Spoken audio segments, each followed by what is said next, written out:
So there's been a lot of developments lately regarding RFK Jr.'s presidential campaign and how he plans to drop out and endorse Donald Trump for president.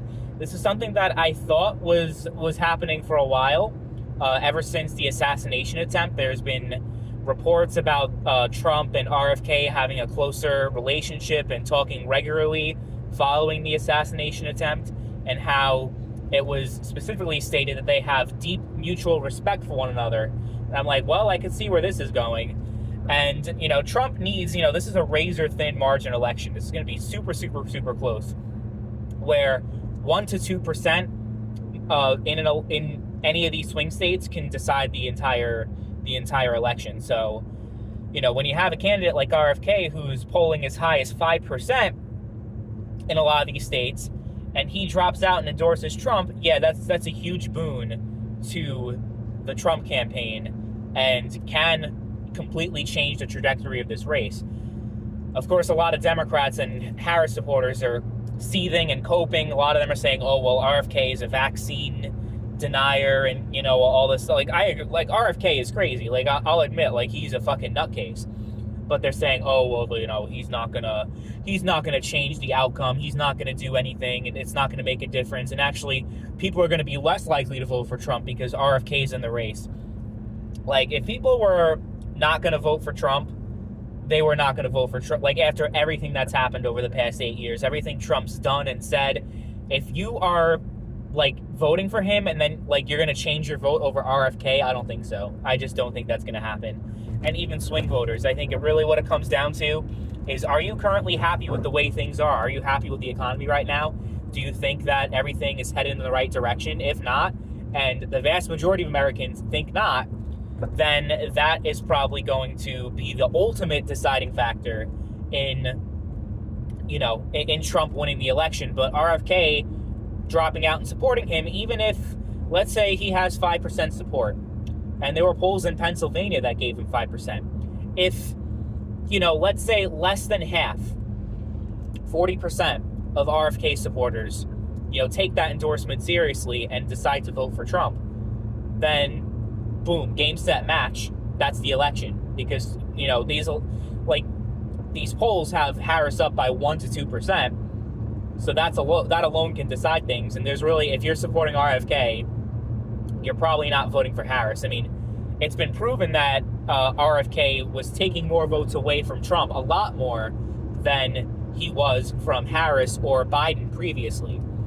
So it's very interesting, and it's very smart, for Trump to put this together and his team. Apparently, Tucker Carlson was a huge influence to RFK in him making the decision to drop out. And apparently he wants the Democrats to lose more than he wants to, be a candidate. So there you go. And apparently there's talks of there being a cabinet position promise, the being in charge of health and human services, which, oof, I'll admit, I'm voting for Trump, but oof, if that's what actually happens. Not enough to make me not vote for Trump and vote for Harris over Trump just because RFK is involved, but, it is what it is. It's definitely makes the race a lot more interesting because he was by far, people talked about Jill Stein and Cornel West, and I guess that Chase Oliver guy is in there too, who is the Libertarian candidate. He's not even to get not even 0.5%, probably less than that. So he's a non-factor. Trump actually tried to court the Libertarians also. He went to the Libertarian Party convention and people were making fun of him, saying, ha ha, Trump wasn't able to make a deal with the Libertarians. They decided not to nominate him. They nominate an Antifa supporting guy on the Libertarian Party. Come on. So that whole party is just fucked up. It is what it is. He tried, and just because you're trying to talk and cut a deal and reason with people doesn't mean that they're always gonna be willing to talk. And the Libertarian Party did not endorse Trump and put them on their ticket. They would have been better off doing it, honestly. And I'm not really much of an advocate for third-party candidates, or not even third-party candidates, third parties just using their party to endorse a Republican or a Democrat. What's the point of this third party even existing? We have that in New York State. We have the Working Families Party and the Conservative Party. And I'm like, there is no point of these political parties existing because all they do Working families always just endorse the Democrat candidates. Republicans, the Conservative Party always endorses the Republican candidate.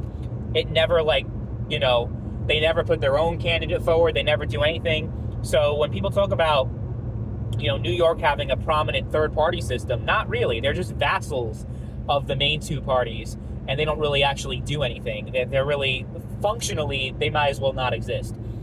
I remember it was the 2018 gubernatorial election, which I was actually very highly invested in. I went to a few Mark Molinaro rallies, who is actually a congressman now, but he was running for governor against Andrew Cuomo, and retrospectively, it would have been great if he won that election, because all the stuff that came out against Cuomo, and just less than a couple years later, he was forced to resign.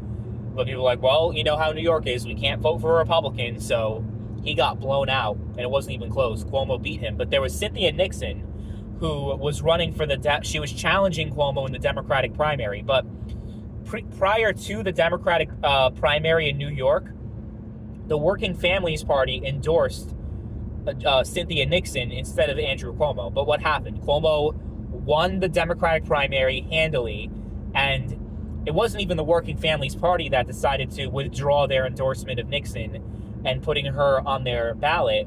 She personally requested that she be taken off the ballot and Cuomo be put in instead, because it's better to have Cuomo than a Republican. It's just that line of thinking. So you're not actually independent minded.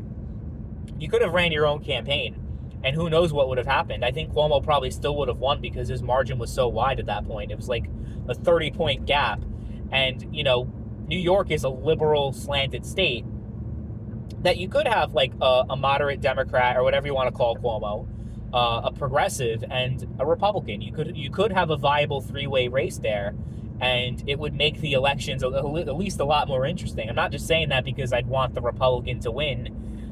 In that case, I wanted Molinaro to win. I can't really think of other Republican candidates that ran for governor. Like Rob Astorino, I didn't give a shit about him. Lee Zeldin, I mean, he seemed all right, but I just, I don't know. I didn't really think too much. Honestly, I just gave up at this point. New York just feels like a lost cause. So I'm not even going to vote like in a lot of these gubernatorial races, or even like these, statewide like Senate and Attorney General, because they're always just blowouts, and like it's not even, if it's during a presidential year and I'm going to vote anyway, even though my vote in New York doesn't count either, like Trump is not going to win the state of New York. So it's like, why do I even vote in most of these elections? It sucks living in a state where the elections are not competitive. I wish I lived in a more purple state where things are actually interesting and I'm actually more engaged in these elections. But in New York, it's just like, except for maybe like the congressional race here and there. But even then, where I live, our congressional district got redrawn, so it's not even a competitive district anymore. So like, it is what it is. It used to be interesting. It used to be competitive. But yeah, third parties are just like whatever. And RFK wasn't even in a party. He was completely independent, which I thought was kind of cool. But realistically, he appealed, it's nice to have a third party candidate like a Ross Perot, who appealed to people who, would vote for either a Republican or a Democrat. It wasn't, people talk about how Perot took all the votes away from George H.W. Bush, but if you look at like actual analysis of that election and of of the Ross Perot coalition, it was a pretty even split between Democrats and Republicans. And there's no way of knowing for sure definitively, if Perot wasn't in the race, what would have happened, because, I think Clinton definitely would have won either way, because the read my lips, no new taxes is what killed H.W. Bush. And that's why, that what happened. People wanted to vote for a third term of Ronald Reagan. He was no Ronald Reagan. So that's what, that's why he lost. That's why he lost. But, well, let me know. Do you guys think that RFK, some guy waved at me on the fucking side of the road. That's what people do up here. People are just always waving at each other. It's kind of cool. But yeah, let me know. Do you guys think RFK is going to change the trajectory of this race? I think it could. Like, realistically, if it's within, like, if the final results of the election end up like Trump ekes out a win against Harris by like 1% to 2% in, Pennsylvania, Georgia, name your swing state, then I think it's safe to say that RFK had a hand to play in that. and that he was the kingmaker. He decided that election, and he pretty much handed it to Donald Trump. A lot of people are mad about that. A lot of people hate RFK about this, but all the people who are hating RFK about it are people who hate RFK anyway, so I don't think RFK really gives a shit.